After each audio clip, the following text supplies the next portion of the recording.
Hello hello tout le monde et bienvenue sur la chaîne et pour cette nouvelle vidéo. Ravie de vous retrouver, j'espère que vous allez bien. Moi ça va très bien, je suis dans un mood très foncé automnal, je sais, je ne me reconnais moi-même pas vraiment. Ça fait du bien de ne pas mettre de nude pour une fois. Bref, ce n'est pas du tout le sujet de la vidéo, vous l'avez vu dans le titre aujourd'hui, je vais vous parler de tous ces favoris et flops. Parce qu'il y en a, donc sans plus tarder, on commence avec le... Qui dit crise sanitaire dit forcément port du masque obligatoire, dit forcément ajustement de make-up. Et rien que pour ça, le Bandit Sway Matte de Too Faced m'a complètement bluffé. Pourquoi? Parce qu'à chaque fois que je porte le masque, je peux vous assurer que mon teint ne bouge pas malgré le masque et ça, c'est bien avec ce fond de teint uniquement que ça me le fait. En général, ça bouge toujours un petit peu même si je mets une base et que voilà, j'essaie de faire tout ce qu'il faut. Sur l'extérieur en général, c'est vrai qu'il y a des petits trous, ça désagrège, c'est pas super beau. J'ai essayé avec et sans base et franchement pas besoin de base, la tenue est excellente. Alors c'est un résultat qui est, comme son nom l'indique, très mat. Si vous n'aimez pas en revanche les fonds de teint mat et que vous préférez les lumineux, tentez pas le diable, restez sur le Bandit Sway classique, là il est vraiment très mat. Mais si vous avez comme moi une peau mixte à grasse, sujette à des brillances, n'hésitez pas à le checker de plus près, moi j'en suis trop contente.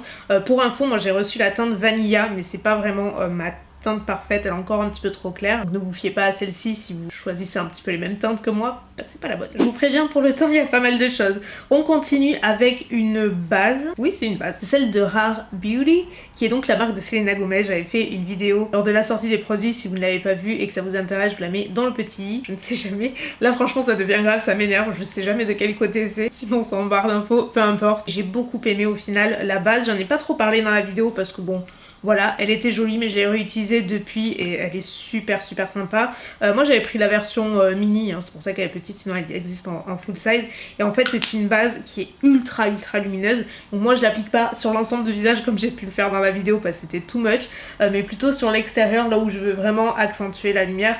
Par exemple, vous voyez pour... Bon là j'ai de l'highlighter, mais ça fait définitivement ressortir l'highlighter. Ça faisait longtemps que j'avais pas vu une base illuminatrice si jolie. Alors là, cette anti-cerne les gars, génial. Je l'ai acheté quand j'étais encore bronzée, donc là je vous avoue que la teinte ça commence à plus aller du tout, donc je vais définitivement me le racheter. J'avais pris le Beach avec 2 E et en fait c'est le concealer Vanish de Hourglass. J'ai mis trop de temps à l'acheter parce que j'avais vu les revues super mitigées, il y en avait plein qui disaient qu'ils n'aimaient pas particulièrement, mais bon bref, comme quoi c'est important de se faire son propre avis parce que je le trouve excellent. En tout point, la tenue est excellente, la couvrance est exceptionnelle, digne du Shape Tape, c'est vraiment super couvrant, l'embout est top, il en faut peu. Et un truc que j'adore dans cette anti-cerne, et c'est marrant parce que c'est aussi une critique qui revenait dans les revues négatives, c'est qu'il ne file pas, en tout cas sur moi, je peux vous assurer qu'il ne file pas dans les plis.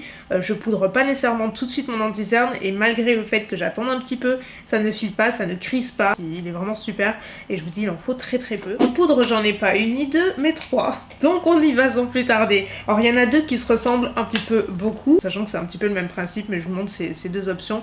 La première, j'en ai déjà parlé il y a un moment, mais en fait je me rends compte que je l'ai pas placée dans les favoris encore alors qu'elle se trouve constamment dans mon sac. Je n'ai jamais de produit make-up dans mon sac sauf mon rouge à lèvres des fois pour les retouches. Le seul truc que j'ai c'est une poudre matifiante en fait de retouche et c'est toujours la By Terry que j'emporte avec moi. Moi j'utilise toujours la petite houppette qui va avec parce que pour les retouches c'est parfait. En fait c'est une poudre compacte translucide qui va complètement matifier et flouter le grain de peau, peu importe le nombre de retouches que vous faites dans la journée, ça ne va pas rajouter de la matière à votre teint, au contraire c'est juste du plus bel effet sur la peau. Vraiment je trouve que c'est la poudre de retouche parfaite. Vous avez la glace aussi donc franchement le boîtier est compact, trop facile à glisser dans le sac à main et c'est pour ça que je l'ai toujours avec moi d'ailleurs. Et la deuxième poudre qui est vraiment dans le même esprit, agréablement surprise, si vous avez vu ma vidéo flop du mois dernier, je vous parlais de la base et je vous disais que la poudre je ne l'avais pas encore testée, elle est là. Et je dois rajouter que la base j'ai un petit peu changé d'avis, j'ai donné d'autres chances à la base parce que vous avez été plusieurs à me dire mais je t'assure Elsa, essaie, elle est vraiment trop bien. Donc j'ai réessayé, je reste d'avis que sur le côté matifiant sur moi je ne vois pas de différence. Après c'est vrai que sur le côté flouteur, elle est très jolie c'est vrai, donc c'est plutôt pour cette action là que je l'utilise. En revanche la poudre pour moi est exceptionnelle. Pareil c'est le même principe, vous avez un miroir, la poudre compacte translucide et dessous vous avez une petite houppette que j'utilise aussi qui est hyper pratique. Alors celle-ci je ne l'ai pas dans mon sac déjà parce qu'elle est un petit peu plus épaisse. En revanche je l'utilise toujours en dernière étape de mon teint partout où je veux matifier et pareil ça glisse la peau mais un truc de malade. D'ailleurs j'ai utilisé dans un vlog dernièrement, on voit vraiment bien le avant-après, je trouve que c'est bluffant. Ne me demandez pas laquelle je préfère, je ne peux pas choisir, mais c'est la même utilité. Autre poudre, mais libre cette fois-ci, que j'aime trop, j'ai même délaissé ma Laura Mercier, c'est pour vous dire, c'est celle de ELF et c'est la Halo Glow, et d'ailleurs il faut que je me la rachète en teinte light parce que j'avais pris quand j'étais bronzée encore une fois, et c'est la médium. Donc c'est une poudre comme ceci qui est teintée, que j'applique sur l'ensemble de mon visage, et la particularité de cette poudre, même raison, elle lisse littéralement le grain de peau. T'as l'impression d'avoir un filtre photoshopé. Je suis super jolie. Une autre chose que j'aime beaucoup, c'est qu'elle est pas complètement mate, enfin elle est pas du tout mate, mais en même temps aucune paillette ou quoi que ce soit, mais ça donne cet effet ultra velouté au teint. Pour autant je ne brille pas plus que si j'utilisais une autre poudre, donc franchement n'hésitez pas, si c'est la seule chose qui vous retient un petit peu, si vous avez une peau qui brille facilement, aucun souci avec cette poudre, elle est vraiment fabuleuse. D'ailleurs côté highlight, j'en ai aussi quelques-uns à vous montrer. On commence avec quoi? Allez, le plus discret on va dire. Je vous en ai déjà parlé mais je crois pas que j'ai placé dans mes favoris, et pareil, je l'aime beaucoup, je sais pas pourquoi je vous en ai pas parlé plus tôt, c'est celui de Glossier. Pareil, j'avais fait une vidéo à ce sujet, je vous la mets en barre d'infos, je l'ai beaucoup utilisé cet été, vraiment énormément. Là je l'utilise quand je veux des jours un petit peu no make-up, parce qu'en fait c'est un petit highlighter qui est hyper facile à utiliser. Moi je mets toujours des petits points et hop hop hop, j'estompe soit au doigt soit l'éponge, peu importe, ça fonctionne toujours très bien, que ce soit sur peau nue ou même sur du fond de teint. Je trouve que la formule est hyper compatible, il n'y a aucun souci et ça fait un très joli glow. Ça reste super naturel, c'est pas ultra vibrant comme là, ça n'a rien à voir, mais ça se défend vraiment super bien, juste votre peau en mieux. On va passer à des highlights complètement à l'opposé du Glossier, je vous montre les deux. Celui-ci, j'utilise depuis un petit peu plus longtemps, j'avais fait des pieds et des mains pour le choper. J'ai réussi à l'avoir, je crois, sur Cult Beauty. C'est celui de Charlotte Tilbury qui n'est jamais sorti en France, qui ne sortira pas en France, tristement. C'est le Magic Star, c'est un doré un petit peu cuivré, très joli.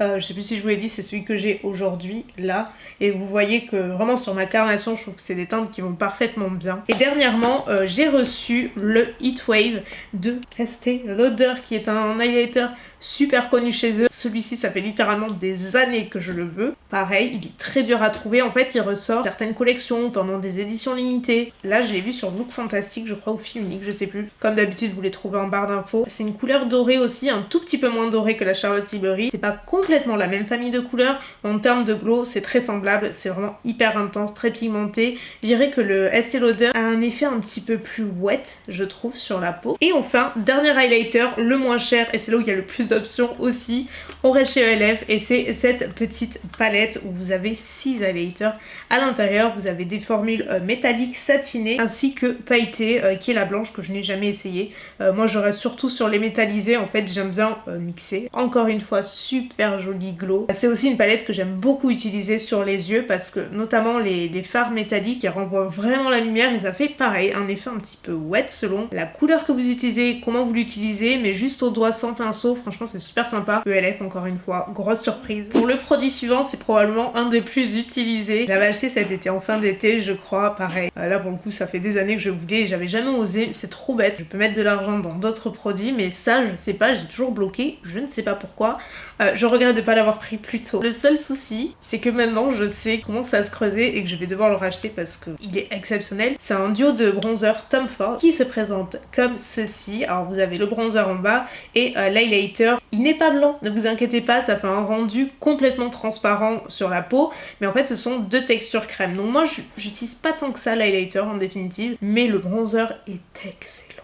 Je le mets quasiment tous les jours que je suis maquillée. Il a cet avantage de structurer, de réchauffer le teint, mais de façon super naturelle. Je n'ai jamais trouvé de bronzer crème qui se travaille aussi facilement et rapidement que celui-ci. Je sais pas si vous allez bien voir, mais il est littéralement creusé tellement je l'utilise. Et ça me fait mal au cœur parce que pour le coup il est vraiment très cher. Mais bref, quand on a un coup de cœur, on ne choisit pas, hein. Dans le make-up, c'est pareil. Côté sourcils, j'en ai deux. Je me suis trouvé une toute nouvelle routine sourcils, je vous raconte pas. J'ai vraiment trouvé mon équilibre avec plein de produits que j'aime bien, dont cette nouveauté Benefit, c'est le micro-filling je crois, tout à fait. La particularité, vous verrez sur les close-up, c'est que la pointe ressemble à une petite fourchette. Vous avez 3 petites séparations qui va permettre de dessiner un petit peu poil par poil votre sourcil, donc si vous cherchez cet effet là, franchement on peut avoir quelque chose de très naturel et semblable avec ce produit là. Moi j'utilise essentiellement à la tête du sourcil et après je viens compléter avec le Precisely My Brow Pencil de Benefit également, mais plutôt pour le dessous. Le seul truc c'est que je trouve qu'il sèche assez rapidement dans la mesure où il est ouvert,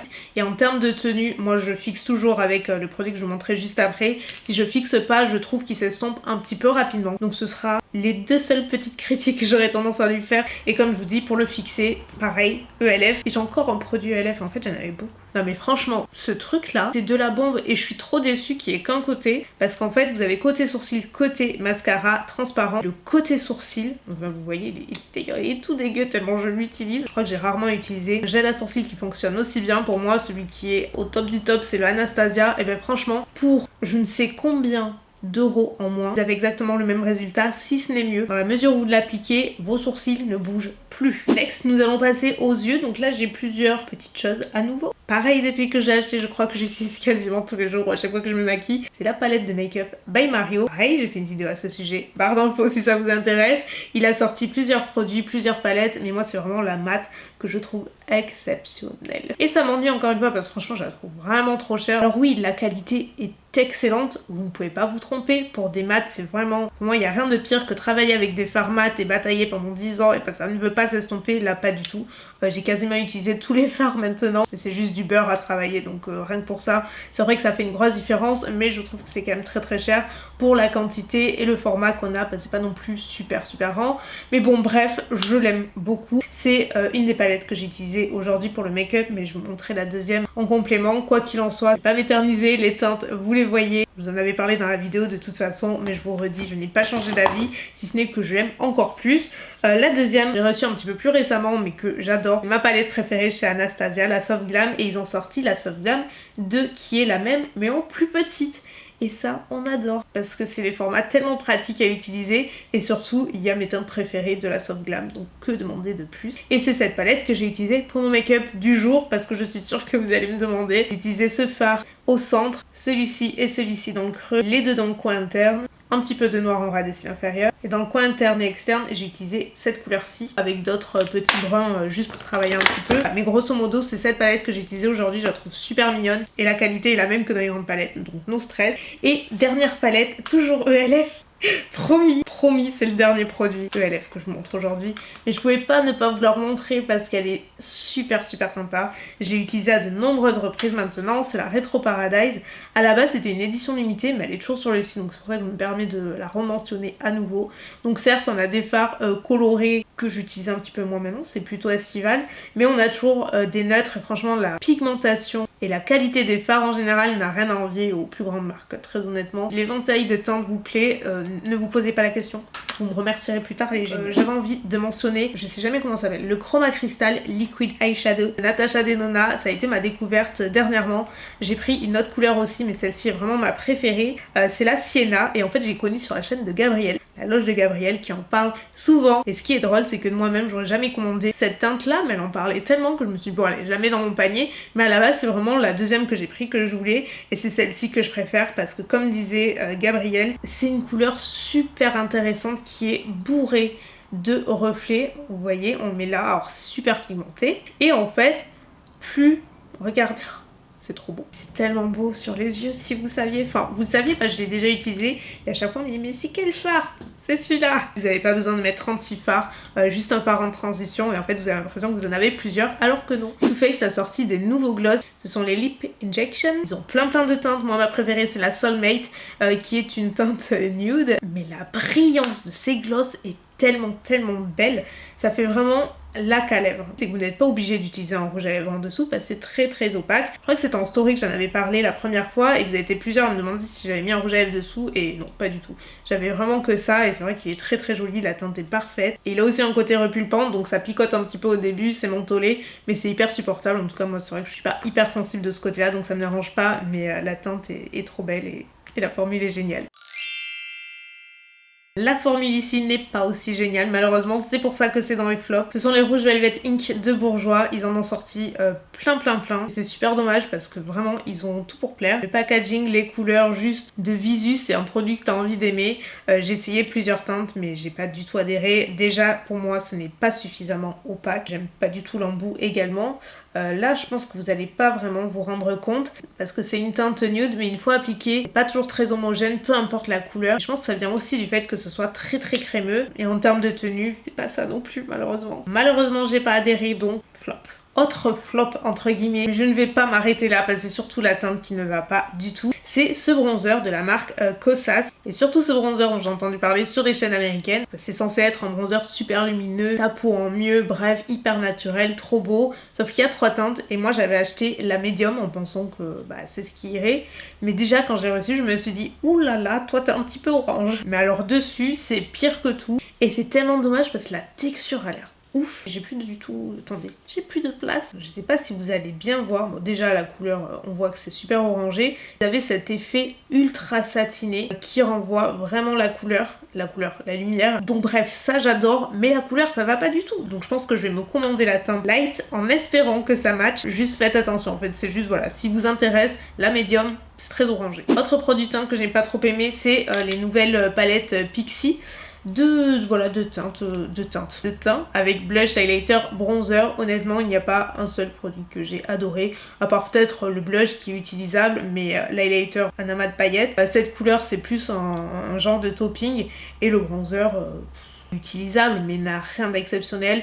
Pour moi en fait l'ensemble n'est pas assez pigmenté, je suis pas super fan des couleurs et c'est juste très chunky et sec. Voilà, juste j'ai pas trop adhéré. Moi c'est la teinte Honey Nectar, mais il y a une autre teinte il me semble. J'avais oublié, mais c'est du ELF. Allez, vu tous les tops qu'il y a eu, on peut bien mentionner celui-ci. Je vais pas m'éterniser non plus parce que je vous l'ai montré dans la vidéo. J'ai pas aimé du tout cet highlighter. C'est un highlighter qui contient beaucoup de paillettes, qui fait ressortir la texture de la peau, qui est juste pas le plus discret une fois appliqué en fait. C'est juste pas très joli sur la peau. Si vous voulez un highlighter ELF, regardez la palette, vous serez bien plus ravis de votre achat c'est sûr. Mais bon, si vous voulez tester, allez-y. Dernier produit flop, c'est pas du make-up mais du soin et on parle d'une nouveauté Dermalogica. Je pensais pas ne pas aimer honnêtement parce que j'adore cette marque, ils font de super produits. Là c'est le Hydro Mask exfoliant. Déjà je suis pas très fan du packaging, c'est assez bizarre en fait, vous devez appuyer en haut pour prélever le produit mais il faut appuyer un nombre incalculable de fois. C'est pas super pratique. Donc ce masque hydratant et exfoliant lisse et régénère la peau pour lui redonner un aspect sain et lumineux. J'ai essayé à plusieurs reprises, j'ai jamais vraiment remarqué de grosses différences, si ce n'est que oui, la peau tiraille un petit peu moins, mais c'est pas non plus révolutionnaire on va dire. Et sur l'aspect lumineux, j'ai pas vu vraiment de grosses différences ou même aucune différence. On va dire qu'il est bien, mais pas exceptionnel. Il y a pire sur le marché, mais il y a bien mieux. Par contre, si je devais garder un seul produit soin à vous présenter ce mois-ci, dans les favoris, ce serait l'huile Get Even de Wishful. Vous m'avez vu l'utiliser plusieurs fois dans mes vlogs et pour cause, je l'utilise tous les soirs. Mais vraiment, c'est une huile qui a des propriétés magiques pour estomper les taches d'hyperpigmentation, les cicatrices d'acné, toutes ces choses que l'on déteste avoir et malheureusement qui sont très difficiles à se débarrasser. Donc magique, peut-être que j'y vais un petit peu fort. Ça fait plus d'un mois je crois maintenant ou un mois et je vois une vraie différence. Vous aussi vous le voyez dans les vlogs. Bon, j'ai beaucoup moins de taches et en tout cas elles disparaissent super rapidement. Donc rien que pour ça, j'achèterai sans problème quand je l'aurai terminé. Le seul truc que je déteste, c'est l'odeur. Je mets toujours 3 gouttes, une sur le front et une de chaque côté de mon visage et je masse. Mais alors là, l'odeur est... rien que d'en parler, voilà. Mais c'est très personnel, c'est juste que c'est une huile à la rose, donc forcément c'est parfumé à la rose, et je déteste ce genre de parfum. Il y a quand même autre chose qui fait que c'est un parfum assez fort et particulier. Franchement, peu importe, je me bouche le nez maintenant. Autre produit que j'ai beaucoup aimé, je me souviens plus si je vous en avais parlé, je vais quand même le rementionner parce qu'on a tous ces petits problèmes de petits boutons avec le masque, hein, quand on le porte plus ou moins longtemps, qu'on soit maquillé ou pas. Et donc un masque qui fonctionne pas mal sur ce problème, c'est celui de The Ordinary. D'ailleurs j'ai déjà terminé, c'est mon 2e tube, donc c'est pour vous dire, il se termine quand même un petit peu rapidement je dirais. En fait la particularité c'est que c'est un masque donc certes qui va agir sur l'imperfection, qui va traiter, purifier, assécher, mais aussi il a une action désincrustante. Donc si vous voulez vraiment nettoyer en profondeur au niveau des pores et tout, c'est un masque que je trouve ultra efficace. C'est un masque que vous laissez poser en couche assez fine pendant 10 minutes, vous rincez et là vous voyez tout de suite un résultat incroyable, ça resserre les pores, ça donne un coup d'éclat qui est bluffant et surtout ça assainit sans pour autant assécher la peau, il est vraiment excellent. Dernier produit soin entre guillemets que j'ai adoré, c'est un baume à lèvres de Summer Friday. Il est divin, limite j'ai hâte tous les soirs de me démaquiller pour l'appliquer, parce que je me le réserve que le soir, je sais pas pourquoi. Ça m'est arrivé d'avoir les lèvres limite presque gercées et ça a tout sauvé, mais alors le parfum à la vanille, si vous avez l'occasion de l'essayer ou le sentir, allez voir, on m'en dirait des nouvelles. Catégorie où il y a de tout. Un exfoliant pour les mains dont je vous avais pas reparlé, que j'avais dans le swap que j'avais fait avec Camille pour les ongles. Elle m'avait glissé ce scrub pour les mains / ongles de la marque Andrea Professionnel. Alors je ne sais pas du tout où c'est qu'elle l'a acheté. Je vais essayer de retrouver. Si je retrouve pas, je lui demanderai. J'adore utiliser ce produit, ne serait-ce que l'odeur. C'est karité et abricot, c'est très doux. Alors c'est un peu liquide et gélatineux, c'est assez bizarre. Je le fais souvent quand j'enlève mon vernis et que je veux faire un petit peu une pause. Je me retrouve avec des mains toutes douces, c'est hyper agréable. Il en faut peu et moi c'est vrai que c'est un produit que j'aurais jamais acheté de moi-même parce que j'aurais pas l'idée de m'exfolier les mains, mais je l'ai et j'avoue qu'une fois qu'on en prend l'habitude c'est trop agréable. Autre favori au parfum absolument divin et pour cause, hein, c'est un peu le but, c'est de chez Kayali qui est la marque de Mona Kattan, donc la sœur de Huda Beauty qui possède donc Kayali spécialisée dans le parfum. Et elle a sorti il y a pas longtemps, donc la brume pour les cheveux qui est la déjà vue White Flower. Vous savez que je suis une quiche pour vous décrire les parfums, donc là je vais pas faire mieux, mais c'est un des parfums les plus enivrants que j'ai eu l'occasion de tester, vraiment. Alors à la base, c'est fait pour, oui, se parfumer les cheveux, vous allez me dire quel est l'intérêt, faut pas particulièrement une occasion pour sentir bon, hein, mais ça donne aussi de la brillance, ça hydrate, ça parfume. Ah bah écoutez, il y a les notes derrière, donc gardénia, jasmin, orange, tubérose, vanille tahitienne. Côté livre, j'en ai lu plusieurs, il y en a un que j'ai bien aimé qui s'appelle Je ne t'oublie pas. Et j'ai vraiment adoré parce qu'il est rempli de suspense et surtout de la chute complètement inattendue. J'ai terminé assez rapidement, je voulais trop savoir comment ça se finissait parce que l'histoire est vraiment hyper accrochante. Donc ça commence avec le personnage principal, on va dire, masculin de l'histoire qui s'appelle Marc qui reçoit un SMS de sa femme qui à première vue est un SMS de rupture où elle lui annonce qu'elle ne reviendra pas, qu'elle est partie, sauf qu'il ne comprend absolument pas d'où vient ce revirement de situation parce que tout va bien entre eux, ils ont une fille ensemble, ils sont mariés depuis longtemps, enfin bref, il ne comprend pas. Et pour lui il y a beaucoup plus dans l'histoire et ce n'est pas elle et il lui est arrivé quelque chose donc il va tout faire pour enquêter et essayer de la retrouver sa trace, sauf qu'en fait je pense un petit peu à tous les scénarios parce que tout peut arriver, mais la vérité jamais de la vie ça m'aurait traversé l'esprit et c'est ça que j'ai adoré dans le livre, c'est que vraiment je vous dis la chute est complètement inattendue et tu te dis mais what quoi, c'est trop bien mais en même temps ça m'a fait un peu flipper parce que je me dis des trucs comme ça, c'est fort possible que ça existe parce que de toute façon l'âme humaine est horrible. Bref, c'est un livre hein. Et si vous l'avez lu, dites-moi ce que vous en avez pensé, si comme moi vous avez ressenti quand même une pointe de malaise dans ce bouquin parce que tu te dis après tout, avec tout ce qu'on voit, pourquoi pas quoi. Probablement une des catégories que vous attendez le plus, je sais que vous adorez ça, et moi aussi, et là pour cause, je vais essayer de pas vous décevoir parce que j'ai regardé trop de trucs dernièrement. J'ai rattrapé mon retard on va dire, alors sur Netflix, mais pas que, je suis pas mal allée sur Amazon Prime aussi, parce qu'à la base je voulais regarder la saison 5 de Prison Break, qui est sortie, je l'ai appris il y a 2-3 ans, je croyais que c'était beaucoup plus récent que ça, mais pas du tout. C'est Hugo qui l'a regardé cet été, il m'a dit franchement regarde chouchou, tu vas adorer, et moi je suis là oui bon, comme beaucoup de monde, j'ai suivi Prison Break jusqu'à la fin et j'adorais, mais bon, au bout d'un moment, faut que ça s'arrête parce que c'est toujours pareil quoi. Donc je dis ah ouais, je regarderai, mais sans plus. Il a tellement insisté que j'ai fini par regarder. Je vous jure qu'en 2 ou 3 soirs, j'avais tout fini. Bon, il y a que 10 épisodes. De l'action, en veux-tu, en voilà. En plus, on retrouve tout le casting. Enfin voilà, si vous avez suivi la série de base, eh bien c'est la même chose. J'avais peur que ce soit la saison de trop et en définitive, pas du tout. C'était super bien ficelé. Enfin, j'ai vraiment adoré. Comme je vous dis, j'ai regardé sur Amazon Prime. Et en même temps, j'ai aussi regardé, comment ça s'appelle, Little Fire Everywhere. Et oh, là, il faut qu'on parle. S'il n'y a pas une deuxième saison, je pète un câble parce que franchement, il en faut une. J'ai trop aimé cette série, mais pourquoi personne n'en parle? C'est avec Kerry Washington et Reese Witherspoon. Toujours un petit peu dur à prononcer. D'ailleurs, elle est productrice de la série, si je me trompe pas. Et ça me fait penser un petit peu à Big Little Lies, c'est d'ailleurs la même idée.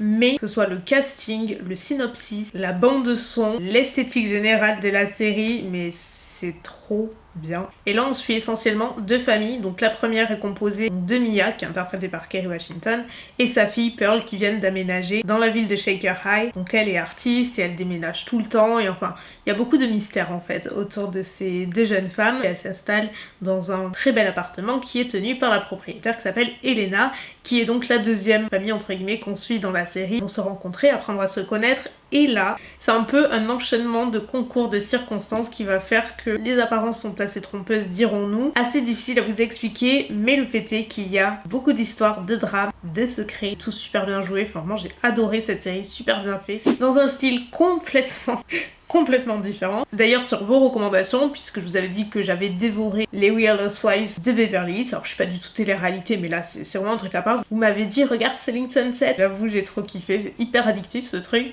C'est un peu une télé-réalité oui et non. En gros ça suit le quotidien d'une agence immobilière de luxe qui est donc basée à Los Angeles. Vous avez à la tête deux jumeaux et après ce sont que des filles en fait qui sont dans l'agence, donc vraiment les clichés de la télé américaine à Hollywood quoi, on y est en plein dedans, mais c'est super sympa. On adore détester Christine. Je sais pas ce que vous en pensez, mais je crois que je suis pas la seule. Je trouve cette fille fascinante et en même temps tu te dis mais tais-toi.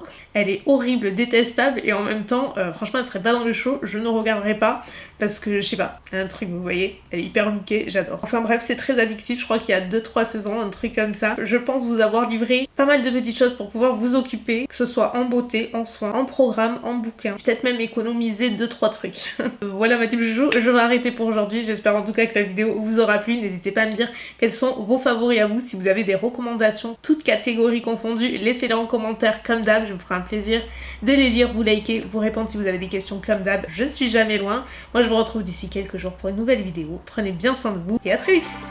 Bye.